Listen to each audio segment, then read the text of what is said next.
Electric potential को हम represent करते हैं किससे? V से। इलेक्ट्रिक पोटेंशियल को किससे रिप्रेजेंट करते हैं? V से। पहले फॉर्मूला लिखा हमने, इसी से हम डिफाइन करेंगे इसे। V is equal to formula W/Q। V is equal to क्या है? W/Q। इलेक्ट्रिक पोटेंशियल को रिप्रेजेंट कर रहे हैं V से, W/Q। W क्या है? वर्क, और Q क्या है? चार्ज। वर्क कौन सा? अगर कोई चार्ज Q चार्ज को हम इन्फिनिटी से लेके आए, Q चार्ज को कहां से लाना है? इन्फिनिटी से लेके आना है। कहां लेके आना है? एक इलेक्ट्रिक फील्ड है, इस इलेक्ट्रिक फील्ड में किसी पॉइंट P तक लेके आ, तो इन्फिनिटी से इलेक्ट्रिक फील्ड को हम E से रिप्रेजेंट कर रहे हैं, इलेक्ट्रिक फील्ड में लेके आएंगे। इन्फिनिटी से Q चार्ज को इलेक्ट्रिक फील्ड में किसी भी पॉइंट तक हम लेके आएंगे। तो जब हम लेके आएंगे तो हमें क्या करना पड़ेगा? वर्क करना पड़ेगा। वो वर्क और चार्ज का ratio electric potential. Electric potential क्या है? The ratio of work done in bringing a charge from infinity to any point in the electric field is known as electric potential at that point. Word समझना, electric potential at that point, मतलब हम जहां तक लेके आएंगे, यहां लेके आएंगे तो यहां का पोटेंशियल, अगर हमने इसको उठा के यहां पर ले आए तो पोटेंशियल चेंज हो गया, क्योंकि वर्क बदल जाएगा। सही है भाई? अगर हम यहां पर रख रहे हैं तो वर्क कम करना पड़ेगा। सोच लो, यहां तक लेके आएंगे, ज्यादा चलना पड़ा तो हो सकता है ज्यादा वर्क करना पड़े, और आगे चलेंगे और वर्क करना पड़ेगा। तो हर पॉइंट पर वर्क चेंज हो रहा है तो पोटेंशियल भी चेंज होगा। तो डेफिनेशन में बात बोलनी पड़ेगी कि उस पॉइंट पर ही पोटेंशियल है जहां तक हमने चार्ज को लाके रखा है। क्लियर? रेशियो ना बोलना चाहो तो ऐसा करो, Q को 1 बोल दो, यूनिट चार्ज बोल दो इसे, यूनिट पॉजिटिव चार्ज। ऐसे वास्तव में वर्ड यूज करते हैं, 12th में यूज करेंगे। टेस्ट चार्ज है, टेस्ट चार्ज, लेकिन अभी चार्ज ही रहने दो। तो हमें क्या करना है? Q is equal to 1। अब हम बोल देंगे सीधे, the work done in bringing a positive charge from infinity to any point in the electric field is known as electric potential at that point. Clear होगी डेफिनेशन? तो V is equal to क्या है? W/Q। W क्या है? Work, Q क्या है? Charge. Work की unit पता है हमें, वर्क की यूनिट क्या होती है? जूल, और चार्ज की यूनिट पता है? कूलाम। तो जूल पर कूलाम हो गया इलेक्ट्रिक पोटेंशियल की यूनिट, लेकिन हम इसे रिप्रेजेंट किससे करेंगे? या कहो हम ऐसा यूनिट में क्या पढ़ते हैं, वो है वोल्ट, दैट इज वोल्ट। तो वोल्ट ही जूल पर कूलाम के इक्वल होगा। इसी से हम 1 वोल्ट को डिफाइन भी कर सकते हैं बड़े आराम से। 1 वोल्ट को डिफाइन कर सकते हैं। 1 वोल्ट को कैसे डिफाइन कर सकते हैं? देखो, इसी डेफिनेशन में ये चीजें यूज करो। 1 कूलाम चार्ज को इन्फिनिटी से इलेक्ट्रिक फील्ड के किसी भी पॉइंट तक हम जब लेके आएंगे तो वर्क कितना करना पड़े? 1 जूल वर्क करना पड़े, तो उस पॉइंट पर पोटेंशियल की वैल्यू 1 वोल्ट हो। हमें 1 कूलाम चार्ज लेके आना है, कहां पर लेके आना है? इलेक्ट्रिक फील्ड में। कितना वर्क करेंगे? 1 जूल। तो 1 जूल अगर वर्क कर रहे हैं 1 कूलाम चार्ज को लाने में, तो उस पॉइंट का पोटेंशियल 1 वोल्ट है। Clear? Electric potential at that point will be 1 volt. कब? when 1 coulomb charge is brought from infinity to that point and the work done is 1 joule. Clear? तो बातें अलग अलग लर्न कर लो। इन्फिनिटी से 1 coulomb charge लेके आना है, कितना वर्क करना है? 1 जूल। अगर 1 जूल वर्क हुआ 1 कूलम चार्ज को लाने में, तो उस पॉइंट पर पोटेंशियल की वैल्यू 1 वोल्ट होगी। ठीक है? तो 1 वोल्ट डेफिनेशन। इसके लिए यूज क्या करते हैं मेजर करने के लिए? वो है वोल्ट मीटर। इसका सिंबल भी जैसे अमीटर था वैसा ही है। एक सर्कल बनाओ, कनेक्टिंग वायर्स लगाओ, बस पहले ए लिखा था, अब क्या लिख देंगे? V plus and minus. Volt meter तैयार हो गया। वोल्ट मीटर का सिंबल हो गया। वोल्ट मीटर जो होता है उसे हम सर्किट में पैरेलल में लगाएंगे। वोल्ट मीटर को सर्किट में किसमें लगाएंगे? हम पैरेलल।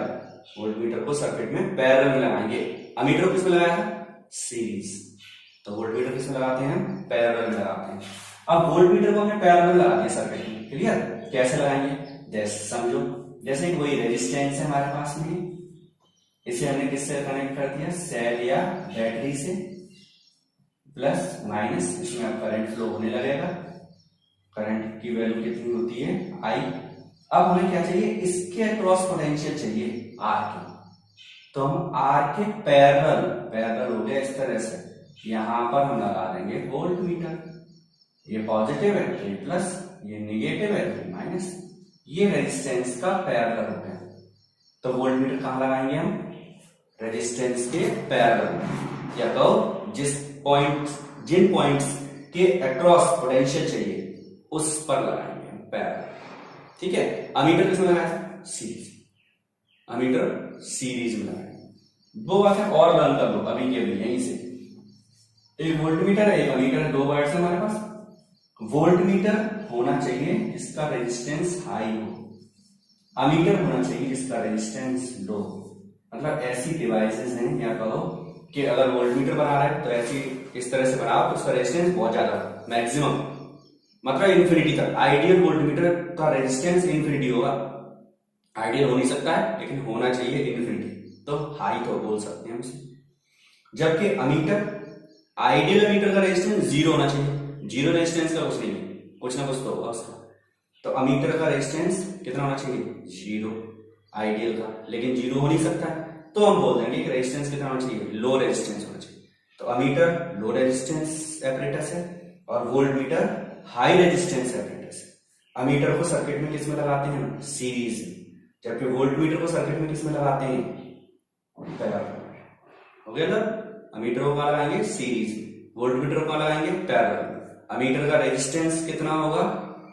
लो, और वोल्ट मीटर रेजिस्टेंस कैसा होगा? हाई। क्लियर? तो पोटेंशियल क्लियर हो गया। पोटेंशियल का मतलब हो गया इन्फिनिटी से 1 कूलम चार्ज को लेके आएंगे, तो जो भी वर्क करेंगे हम इलेक्ट्रिक फील्ड में लाने में, वो वर्क डन ही पोटेंशियल होगा एट दैट पॉइंट। क्लियर हो गया? तो ये बात हुई इलेक्ट्रिक पोटेंशियल की। अब यहीं से एक वर्ड और आता है, वो है इलेक्ट्रिक पोटेंशियल, और एक वर्ड इसमें ऐड कर दो, वो है difference, potential difference. Potential difference, तो पोटेंशियल डिफरेंस के लिए भी सेम कंडीशंस हैं, बस है क्या? जैसे सपोज ये इलेक्ट्रिक फील्ड है, ये इलेक्ट्रिक फील्ड है। इलेक्ट्रिक फील्ड में क्या किया हमने? एक 2 पॉइंट्स हैं सपोज ए एंड बी। अब क्या करना है हमें? क्यू चार्ज को एक पॉइंट से दूसरे पॉइंट तक लेके जाना है। पोटेंशियल पढ़ रहे थे तो इन्फिनिटी से लेके आए थे, डिफरेंस पढ़ेंगे तो 2 पॉइंट्स के बीच में डिफरेंस पढ़ेंगे। सेम कंडीशन है, V is equal to W upon Q। बस अब क्या है? ये पोटेंशियल डिफरेंस हो गया। W क्या है? Work done in bringing a charge, unit बोलना चाहो यूनिट बोल दो, in bringing a unit charge from A point to B. A point से बी पॉइंट तक जितना भी वर्क करेंगे, चार्ज कितना होना चाहिए? 1 यूनिट चार्ज को लाने में वो वर्क डन उन दोनों पॉइंट्स के लिए पोटेंशियल डिफरेंस होगा। तो पोटेंशियल डिफरेंस क्या है? कोई भी 2 पॉइंट्स इलेक्ट्रिक फील्ड में होंगे, उनमें एक पॉइंट से दूसरे पॉइंट तक हमें क्या करना है? चार्ज को लेके जाना है। तो जो वर्क डन और चार्ज का रेशियो है वो पोटेंशियल। देखना, 2 चीजें समझ लो, इसे डेफिनेशन बनाना खुद सीखो इसे। वर्क डन और चार्ज का रेशियो पोटेंशियल डिफरेंस है, या फिर अगर Q को 1 बोल देंगे तो वर्क डन ही पोटेंशियल डिफरेंस है, ठीक है? अगर यूनिट चार्ज बोलते हैं तो वर्क डन पोटेंशियल डिफरेंस है। अगर हम यूनिट चार्ज नहीं बोलते, चार्ज बोलते हैं, तो वर्क डन और चार्ज का रेशियो होगा पोटेंशियल डिफरेंस। डेफिनेशन रेशियो में बोल दो, चाहे Q इज इक्वल टू 1 करके बोल दो, दोनों ही बातें सही है हमारी। V जो होगा पोटेंशियल की जो यूनिट थी वही डिफरेंस की यूनिट है। सिंपल सी बात है। जैसे कि अगर हम बोलें कि लेंथ जो होती है, उस लेंथ की यूनिट क्या है, तो बोलते हैं मीटर है लेंथ की यूनिट। अब 5 मीटर और 3 मीटर का डिफरेंस कितना होगा? 2 मीटर होगा। तो लेंथ का डिफरेंस भी किस में मेजर करेंगे? मीटर। ऐसे पोटेंशियल की बात होगी तो पोटेंशियल डिफरेंस भी किस में मेजर होगा? मीटर। पोटेंशियल डिफरेंस भी किस में मेजर होगा? वोल्ट। जैसे कि वोल्ट मेजर करते थे पोटेंशियल के लिए, वैसे ही डिफरेंस भी किसके लिए आएगा, वोल्ट में ही मेजर होगा।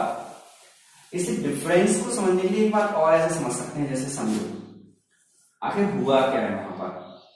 चलो नेक्स्ट टॉपिक में लेते हैं उस चीज को, पोटेंशियल डिफरेंस छोड़ के आगे चलते हैं।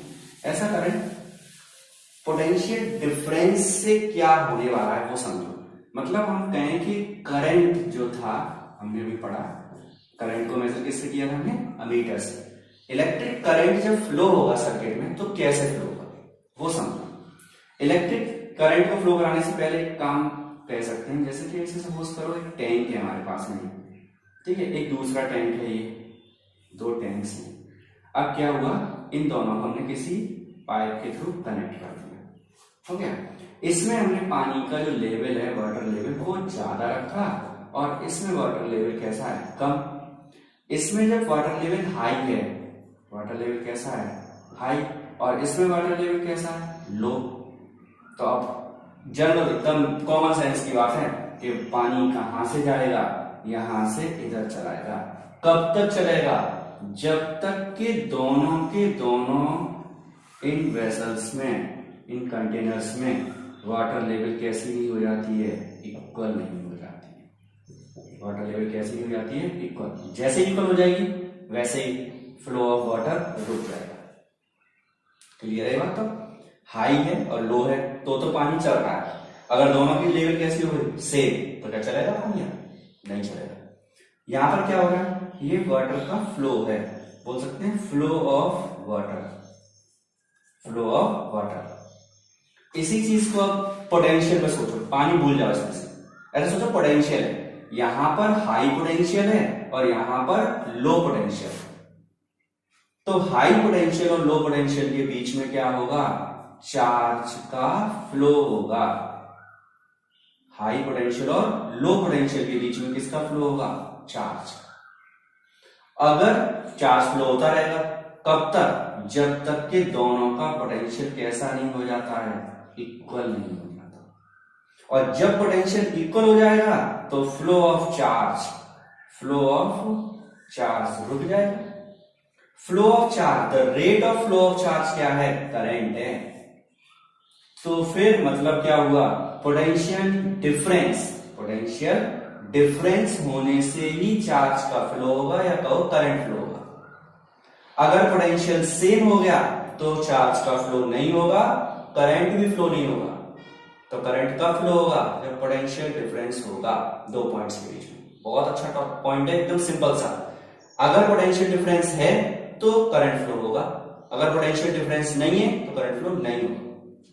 जैसे पानी वाली बात बताई, उसी से पोटेंशियल समझ लो। क्लियर हो गई बात ये।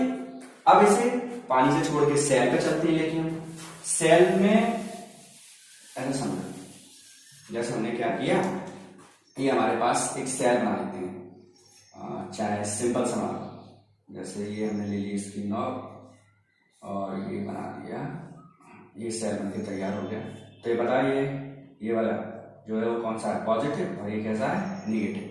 इसे हमने क्या किया, एक कंडक्टर के साथ कनेक्ट कर दिया। ये कंडक्टर है, ये है कंडक्टर। अब हम अभी भी पढ़ चुके हैं कि कंडक्टर के पास में कौन होते हैं, कंडक्टर के साथ में या तो कंडक्टर के पास फ्री इलेक्ट्रॉन्स होते हैं।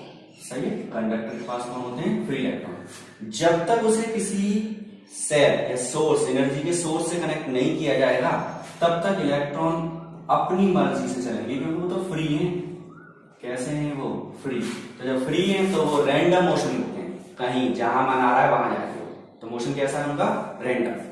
तो मोशन रैंडम हो गया, जैसे चाहे वैसे घूमेंगे, वो कोई नहीं रोक सकता है, रैंडम मोशन हो गया इनका। अब इसमें क्या कंडीशन है, इलेक्ट्रॉन्स जो मूव करेंगे वो इलेक्ट्रॉन्स कैसे मूव कर रहे हैं, रैंडम मोशन। तो इस समय कोई भी करंट फ्लो नहीं होगा, I इक्वल टू कितना है, 0। अब हमने इसे किससे कनेक्ट कर दिया, किसी सेल से। तो ये पॉजिटिव टर्मिनल हो गया, ये पॉजिटिव हो गया, इससे ये कौन सा हो जाएगा, नेगेटिव। अब जो फ्री इलेक्ट्रॉन्स हैं वो इलेक्ट्रॉन पर फोर्स लगेगा, इलेक्ट्रॉन नेगेटिव चार्ज है, नेगेटिव नेगेटिव के बीच में क्या होगा, रिपल्सन। तो ये पॉजिटिव की तरफ अट्रैक्ट होंगे और ये सब चल दिएगा। चलिए, तो ये सब जा रहे हैं पॉजिटिव की तरफ। पॉजिटिव की तरफ जाएंगे तो क्या होगा, इलेक्ट्रॉन जब पॉजिटिव की तरफ जाएंगे, यहाँ से इलेक्ट्रॉन मूव करेगा सेल के थ्रू होता हुआ वापस, यानी कि सेल के थ्रू मूव करना स्टार्ट कर देगा। इलेक्ट्रॉन मूव करेगा, लर्न कर लो, इलेक्ट्रॉन जिस डायरेक्शन में मूव करेगा उसके अपोजिट डायरेक्शन में करंट फ्लो होगा। इलेक्ट्रॉन जिस डायरेक्शन में मूव करेगा उसके अपोजिट डायरेक्शन में क्या होगा, करंट फ्लो होगा। तो इलेक्ट्रॉन जा रहा है इस तरह से, इसके अपोजिट डायरेक्शन में क्या मिलेगा हमें, करंट। तो करंट कब मिलेगा, जब कंडक्टर को किसी सोर्स से या किसी सेल से कनेक्ट कर देंगे तब हमें क्या मिलेगा, करंट मिलेगा। ठीक है, तो करंट किसकी वजह से मिला, इलेक्ट्रॉन की वजह से। सपोज अगर इस सेल की जगह पर अगर हम यहाँ पर ऐसी कोई डिवाइस लगा दें, सेल की जगह क्या लगा दें, कोई ऐसी डिवाइस लगा दें जिस डिवाइस के दोनों टर्मिनल्स सेम पोटेंशियल पर हो। अगर सेल की जगह कोई ऐसी डिवाइस लगाएं जिसके दोनों पोटेंशियल कैसे पोटेंशियल हो, सेम, दोनों टर्मिनल्स, अगर दोनों के पोटेंशियल सेम होंगे तो उस कंडीशन में करंट फ्लो होगा या नहीं होगा, नहीं होगा। क्यों नहीं होगा, क्योंकि पोटेंशियल सेम होने से चार्ज फ्लो ही नहीं होगा, चार्ज फ्लो नहीं होगा तो करंट भी फ्लो नहीं होगा। ठीक है, एक तरह से समझो कि सेल जब डिस्चार्ज हो जाता है ना, तो डिस्चार्ज होने का मतलब ये हो गया कि सेल डिस्चार्ज होने का मतलब है कि उसके इन दोनों के पोटेंशियल एक तरह से सेम हो गए, और जब दोनों पोटेंशियल सेम हो जाएंगे तो करंट फ्लो नहीं हो सकता। ठीक है, तो ज्यादा डीप नहीं चल रहा है, बस इतना कर सफिशिएंट है हमारे पास कि करंट फ्लो कब होगा, जब हम किसी कंडक्टर को किसी सेल या बैटरी के साथ कनेक्ट कर देंगे तब वहां पर क्या होगा, करंट फ्लो होगा। करंट फ्लो होने के लिए हमें क्या करना पड़ता है, किसी कंडक्टर को सेल के साथ कनेक्ट करना पड़ेगा। क्लियर, तो ये बात हुई करंट फ्लो होने की। तो करंट फ्लो होने के लिए पहले तो अगर हम सेल के साथ कनेक्ट नहीं करेंगे तो इलेक्ट्रॉन्स क्या करते हैं, रैंडम मोशन में रहते हैं, इधर उधर कहीं भी जा रहा है, पता नहीं कहाँ जा रहा है, कहाँ घूम रहा है, और उस कंडीशन में इसमें करंट फ्लो नहीं हो सकता। क्योंकि करंट फ्लो तब होगा जब उनका एवरेज वेलोसिटी होनी चाहिए, उनके पास में कुछ एवरेज तो आए। ये तो एवरेज जीरो हो जाएगा इनका, अगर हम उनका एवरेज निकालेंगे तो एवरेज वेलोसिटी इनकी जीरो आएगी। हमने क्या किया, कंडक्टर को सेल के साथ कनेक्ट कर दिया। जैसे कंडक्टर को सेल के साथ कनेक्ट करेंगे, टर्मिनल्स हो गए प्लस माइनस, नेगेटिव नेगेटिव के बीच में रिपल्सन होगा, इलेक्ट्रॉन रिपेल हुए, पॉजिटिव की तरफ अट्रैक्ट हुए और भागने लग गए इधर। और इलेक्ट्रॉन जिधर चलेगा, लर्न करने के लिए बोला था, इलेक्ट्रॉन जिधर चलेगा उसके अपोजिट डायरेक्शन में करंट फ्लो